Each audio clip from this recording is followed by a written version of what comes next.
அப்பொழுது தலைவன் ஒருவன் அவரை நோக்கி, நல்ல போதகரே, நித்திய ஜீவனை சுதந்திரித்துக் கொள்வதற்கு நான் என்ன செய்ய வேண்டும் என்று கேட்டான்.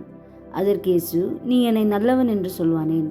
தேவன் ஒருவரை தவிர நல்லவன் ஒருவனும் இல்லையே.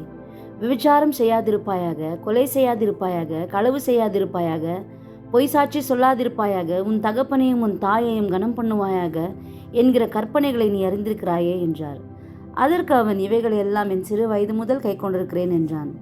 இயேசு அதை கேட்டு, இன்னும் உன்னிடத்தில் ஒரு குறைவு உண்டு. உனக்கு உண்டானவைகள் எல்லாம் விற்று தரித்திரருக்கு கொடு, அப்பொழுது பரலோகத்திலே உனக்கு பொக்கிஷம் உண்டாயிருக்கும். பின்பு என்னை பின்பற்றி வா என்றார். அவன் அதிக ஐஸ்வர்ய உள்ளவனாய் இருந்தபடினால் இதை கேட்ட பொழுது மிகுந்த துக்கமடைந்தான். அவன் மிகுந்த துக்கமடைந்ததை இயேசு கண்டு, ஐஸ்வர்யவான்கள் தேவனுடைய ராஜ்யத்தில் பிரவேசிப்பது எவ்வளவு அரிதா இருக்கிறது. ஐஸ்வர்யவான் தேவனுடைய ராஜ்யத்தில் பிரவேசிப்பதை பார்க்கிலும் ஒட்டகமானது ஊசியின் காதிலே நுழைவது எளிதாயிருக்கும் என்றார். அதை கேட்டவர்கள், அப்படியானால் யார் ரட்சிக்கப்படக்கூடும் என்றார்கள். அதற்கு அவர், மனுஷரால் கூடாத காரியம் தேவனாலே கூடும் என்றார். Praise Lord. இன்றைக்கு ஒரு விசேஷமான தேவனுடைய வார்த்தை பாருங்க. இன்னைக்கு நம்ம பார்க்க போகிறது இந்த வசனம் என்னன்னா, it is easier for a camel to go through the eye of needle than for a rich man to enter heaven. மத்தேயு 19:24.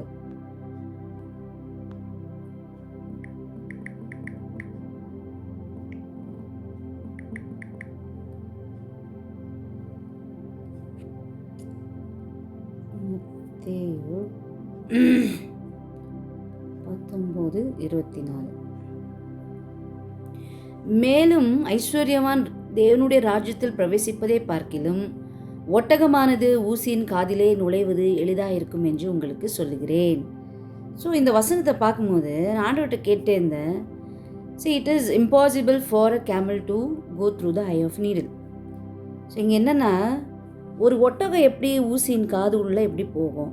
நம்ம சம்டைம்ஸ் துணி தைக்கும் போது அந்த நூலை அந்த ஊசி உள்ள கோக்கிறதுக்கே கஷ்டப்படுவோம். என்னென்னவோ ட்ரிக்ஸு எப்படியாச்சும் உள்ளே போகணுன்ட்டு பிரயாசப்படுவோம் இல்லையா? ஆனால் ஏசப்பா என்ன சொல்கிறாரு, ஒட்டகம் அப்படின்றது எவ்வளோ பெருசு. அந்த நீடலுக்கு முன்னாடி ஒட்டகத்தை கம்பேர் பண்ணும்போது it is too big. But why God said ஒட்டகம்? ஏன் கழுதை போட்டுக்கல? ஏன் ஒட்டகத்தை போட்டாரு? இல்லை வேற ஏதாச்சும் அனிமல் கூட போட்டிருக்கலாம் இல்லையா? Why was God using camel here? So the camel, இந்த ஒட்டகம் அநேக ஆவிக்குரிய அர்த்தங்களை கொண்டு இருக்கு. ஓகேவா? இதை குறித்து நம்ம பேச போகிறோம். அந்த வசனத்தை படிச்சுட்டு நம்ம இங்கே வரப்போகிறோம். ஓகேவா? நாட்களில் யோவான் ஸ்நானகன் யூதேயாவின் வனாந்திரத்தில் மனந்திரும்புங்கள், பரலோக ராஜ்யம் சமீபித்திருக்கிறது என்று பிரசங்கம் பண்ணினான். கர்த்தருக்கு வழியை ஆயத்தப்படுத்துங்கள், அவருக்கு பாதையை சேவை பண்ணுங்கள் என்று வனாந்திரத்திலே கூப்பிடுகிறனுடைய சத்தம் உண்டென்று ஏசாயா தீர்க்கதரிசியினால் சொல்லப்பட்டவன் இவனே. இந்த யோவான் ஒட்டகமயர் உடையை தரித்து தன் அறையில் வார்க்கச்சையை கட்டி கொண்டிருந்தான். வெட்டுக்கிளியையும் காட்டுத்தேனும் அவனுக்கு ஆகாரமாக இருந்தது. ஸோ எப்படி எதுக்காக ஆண்டவர் இந்த ஒட்டகத்தை யூஸ் பண்ணார்? ஒட்டகம் அப்படின்றது எதை குறிக்குது அப்படின்றத நம்ம இன்றைக்கி பார்க்க போகிறோம். ஸோ இங்கே பார்க்கும்போது யோவான் ஸ்நானகனுடைய இது நம்ம பார்க்கும்போது, ஹிஸ்ட்ரி பார்க்கும்போது, அந்த மத்தேயு 3ஆம் அதிகாரத்தில் என்ன சொல்கிறாங்க, அந்நாட்களில் யோவான் யூதேயாவின் வனாந்திரத்தில் மனந்திரும்புங்கள், பரலோக ராஜ்யம் சமீபமாக இருக்குது அப்படின்னு சொல்லிட்டு அவன் போட்டுட்டு இருந்த உடை எதனால் உண்டாயிருந்துச்சு அப்படின்னா, ஒட்டகத்தின் தோலினால் செய்யப்பட்டிருந்துச்சு. யார்? யோவான் ஸ்நானகன் போட்டிருந்த உடை ஒட்டகத்தின் அந்த தோலினால் உண்டாக்கப்பட்டிருந்த ஒரு ட்ரெஸ்ஸை அவர் உபயோகித்து கொண்டிருந்தார். ஒட்டகம் அப்படின்றது என்னென்னா, அது சிம்பாலிக்கலாக ஸ்பிரிச்சுவல் ஹியூமன் பீயிங், ஆவிக்குரிய மனுஷன். எப்போ ஒரு மனுஷன் இயேசுவை ஏற்றுக்கொண்டு அவருடைய கட்டளைகளை கீழ்ப்படிந்து நடக்கிறது இல்லாமல் தன்னை தான் மிகவும் பாருங்கள், இயேசு கிறிஸ்து யோவான் ஸ்நானகன் கிட்ட ஞானஸ்தானம் எடுக்க வரும்போது ஒரு வார்த்தை சொல்கிறாரு, நான் சிறுகவும் அவர் பெருகவும் வேண்டும், அவருடைய பாதரட்சியின் வார்களை அவிழ்க்கவும் நான் பாத்திரன் அல்ல. என்றைக்கு ஒரு மனுஷன் when he comes to know that he is nothing. பாருங்க, யோவான் ஸ்நானகனுடைய வாழ்க்கையில் நம்ம கற்றுக்க வேண்டிய விஷயம் என்ன தெரியுமா? இந்த இந்த பிப்ளிக்கல் ஹிஸ்ட்ரியிலேயே மிகவும் மிகவும் மிகவும் அபிஷேகம் பண்ணப்பட்டிருந்த பெரிய ஒரு ஹையஸ்ட் காலிங் இருந்த ஒரு பெரிய தேவ மனுஷன் தான் யார்? இந்த யோவான் ஸ்நானகன். ஓகேவா? இந்த யோவான் ஸ்நானகன் எதை போட்டுட்டு இருந்தாரா? ஒட்டகத்தின் மயிரினால் செய்யப்பட்ட இந்த உடைகளை அவர் இது பண்ணிட்டு இருந்தார், போட்டுட்டு இருந்தார். அவ்வளோ ஒரு பெரிய மனுஷனாக இருந்தால் கூட he was living in the wilderness. நீங்கள் லூக்காவில் படிச்சிங்கன்னா ஆண்டவர் அவரை அந்த ஊழியத்துக்கு வரத்துக்கு முன்பதாக அந்த வசனம் படிக்கிறதுங்க. லூக்கா 2ஆம் அதிகாரம் 52ஆம் வசனத்தில் பார்க்கும்போது இயேசுவானவர் இதில் லூக்கா 1ஆம் அதிகாரம் 80ஆம் வசனம் பார்க்கும்போது, அந்த பிள்ளை வளர்ந்து ஆவியிலே பலன் கொண்டு இஸ்ரவேலுக்கு தன்னை காண்பிக்கும் நாள் வரைக்கும் வனாந்திரங்களிலே குடியிருந்தான்.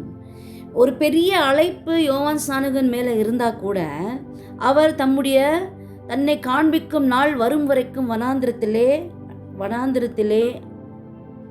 வனாந்திரங்களிலே இருந்தான் அப்படின்னா தேவன் தன்னை வெளியில் கொண்டு வர வரைக்கும் தான் ஒரு அடங்கின ஒரு இடத்துல உட்காந்துட்டு இருந்தார்.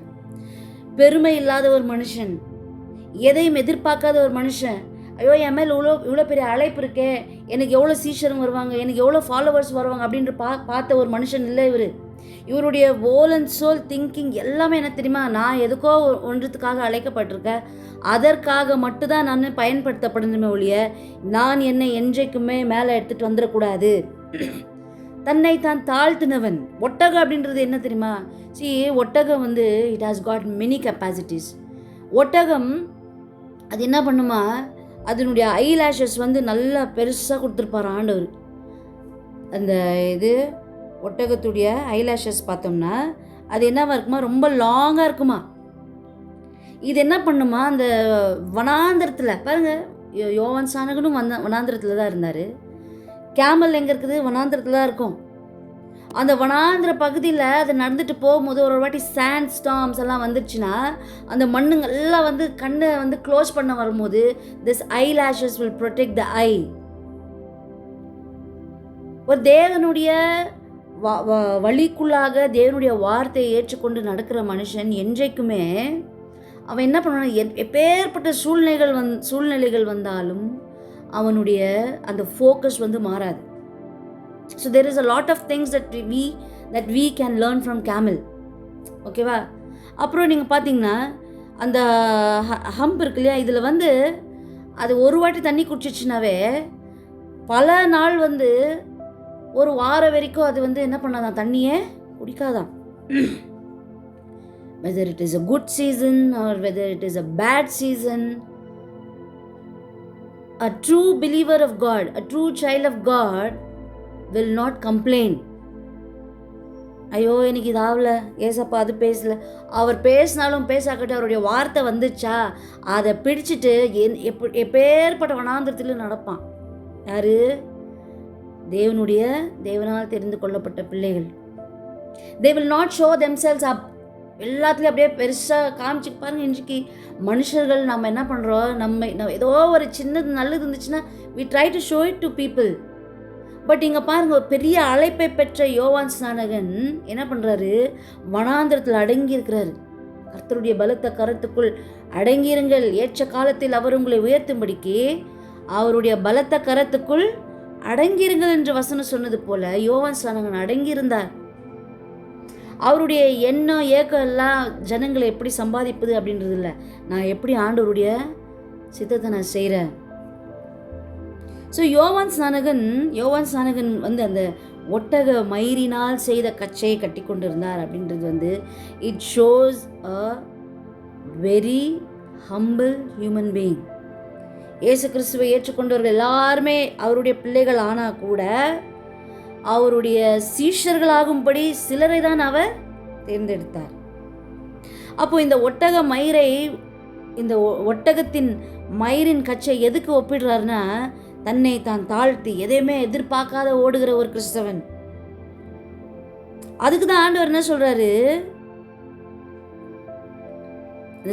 சொல்றாரு, ஒரு மனுஷன் அந்த வசனத்தை எடுத்துக்கலாருங்க. இங்கே பாருங்க, இங்கே பார்க்கும்போது it is easier for the camel to go through. இது அப்போ இந்த நீடில் என்ன,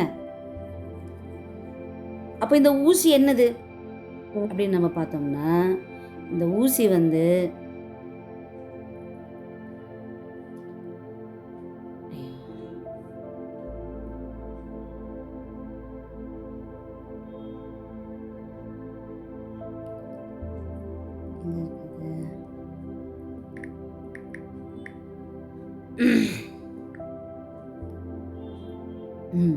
இந்த ஊசி என்னது அப்போ அப்படின்னு நம்ம பார்க்கும்போது, இந்த ஊசி தான் நேரோவே.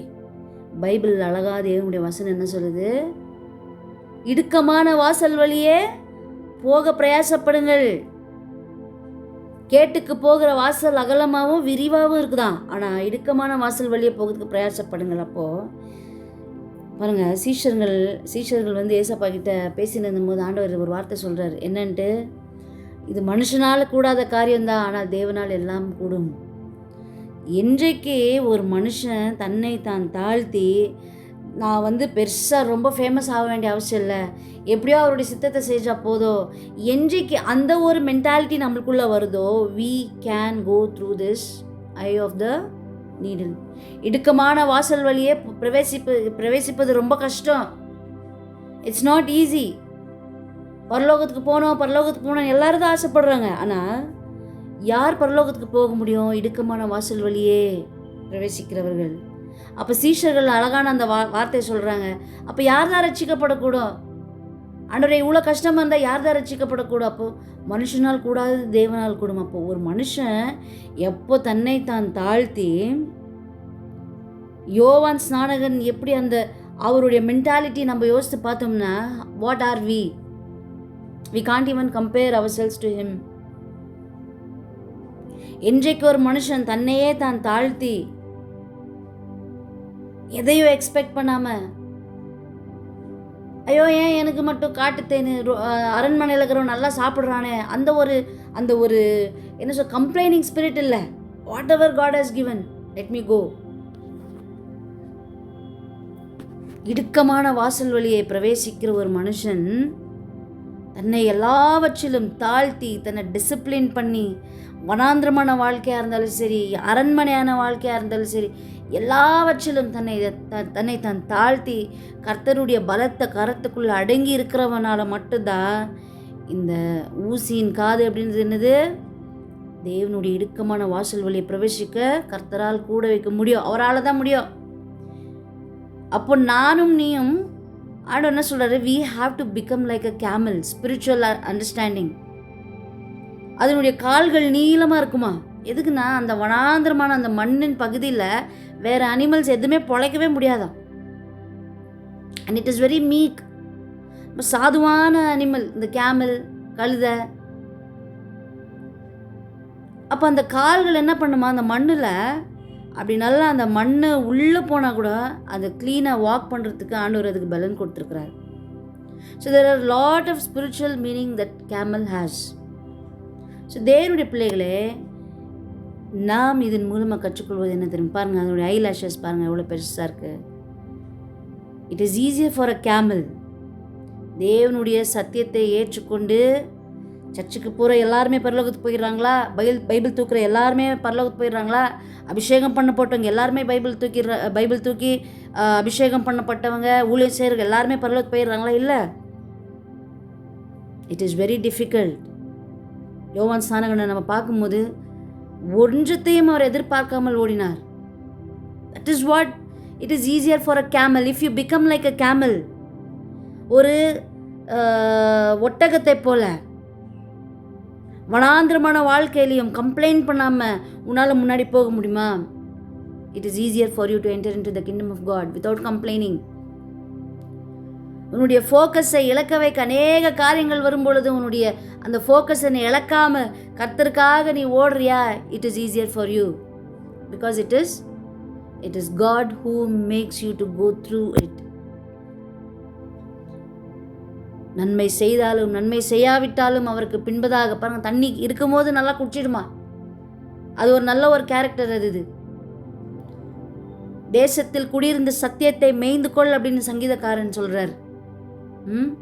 அப்போ அந்த நாட்கள் கிடைக்கும்போது அந்த வசனத்தை நீ எப்படி உட்கொள்ற, அந்த வசனத்தை எப்படி தேடுற, அப்புறம் வறட்சியான காலங்கள் வரும்போது இந்த வசனத்தை உன்னுடைய ஐயோ நல்லா இருக்கும் போது என்ன பண்ணிடணும், வசனத்தை நல்லா கேட்டுக்கணும். ஒரு சில நாட்களில் எதுவுமே ஆண்டவர் ஆன்சர் பண்ணாத மாதிரி இருக்குமோ, அந்த டைமில் என்ன பண்ணுவேன், அந்த வசனத்தை நீ மெடிடேஷன் பண்ணுவ, தியானம் பண்ணுவேன். That's how. தேவனுடைய பிள்ளைகளே, ஆண்டவர் இதை தான் சொன்னார். It is easier for the camel to go through the eye of needle than for a rich man to enter in to the kingdom of God. எல்லாவற்றையும் இழந்து வர்றது ரொம்ப கஷ்டம். எல்லாமே இழந்து இன்னைக்கு நம்ம ஒன்றுமே இல்லாதவர்களாக இருந்தால் கூட, unless and until you become a disciple, தேவனுடைய சீஷனை போல பாருங்க. யோவான் ஸ்நானகன் எவ்வளோ ஹம்பிளா, வனாந்திரத்தில் எதையும் எதிர்பார்க்காத ஒரு சிம்பிள் லைஃபா. அண்ட் ஏசப்பா அவரை பற்றி ஒரு இடத்துல பேசுகிறாரு. என்னதை எதிர்பார்த்து போனீங்க? பெரிய ஒரு அழகான ராயல் ரோபு போட்டு வந்திருப்பாங்கன்னு நினச்சிங்களா? யோவான் ஸ்நானகன் ஒட்டக மயிரில் அவன் கச்சையை கட்டி கொண்டு இருந்தான் அப்படின்னு அவரை பற்றி பெருமையாக பேசுவார் ஆண்டவர்.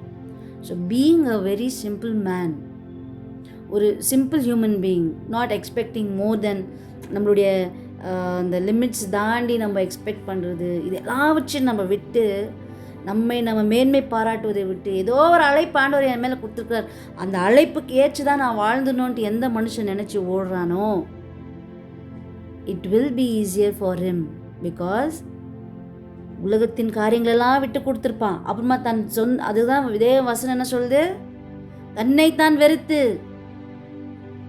அந்த யோவான் ஸ்நானகன் ஒரு ஒட்டகத்தின் ட்ரெஸ்ஸு போட்டு சுற்றணுன்னா முதலாவது அவர் தண்ணியை வெறுத்துட்டு இருந்தார். ஐயோ எனக்கு எதுவும் வேணாப்பா, அவருடைய சித்தம் மட்டும் பண்ணால் போதும். அப்போ எவன் தன்னைத்தான் வெறுத்து அந்த சிலுவை எடுத்துக்கொண்டு, அந்த சிலுவை உனக்கு பாடாக இருக்கலாம், ஐயோ இந்த வனாந்திர வாழ்க்கையில் எப்படி தான் போகிறது, ஐயோ சாப்பாடுக்கு என்ன பண்ணுறது, ஐயோ மழை வந்தால் என்ன பண்ணுறது, இப்படி யோசிக்காமல் அவர் தன்னையே தான் வெறுத்ததுனால தான் தன் சிலுவையை அவர் ஒழுங்காக தூக்க முடிஞ்சிச்சு. So that is what God is expecting us. ஒருவன் என்னை பின்பற்ற விரும்பினால் அவன் என்ன பண்ணுமா, தன்னைத்தான் வெறுத்து தன்னுடைய சிலுவை எடுத்துக்கொண்டு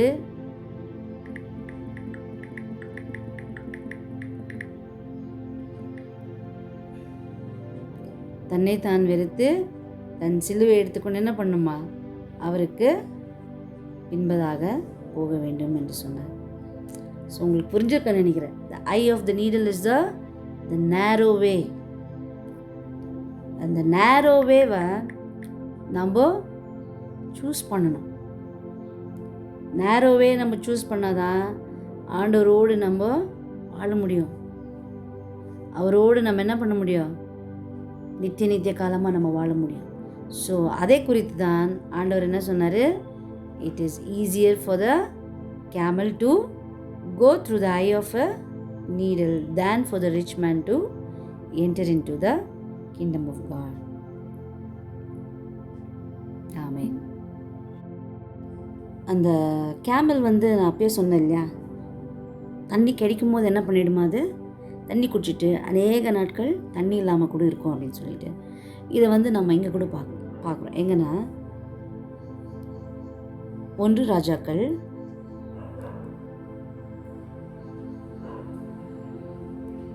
19ஆம் அதிகாரம் 5வது வசனத்துலேருந்து படிக்கலாம் பாருங்கள். இங்கே பார்க்கும்போது எலியாவுடைய வாழ்க்கையில் நடந்தது நம்ம பார்க்குறோம். ஓகேவா?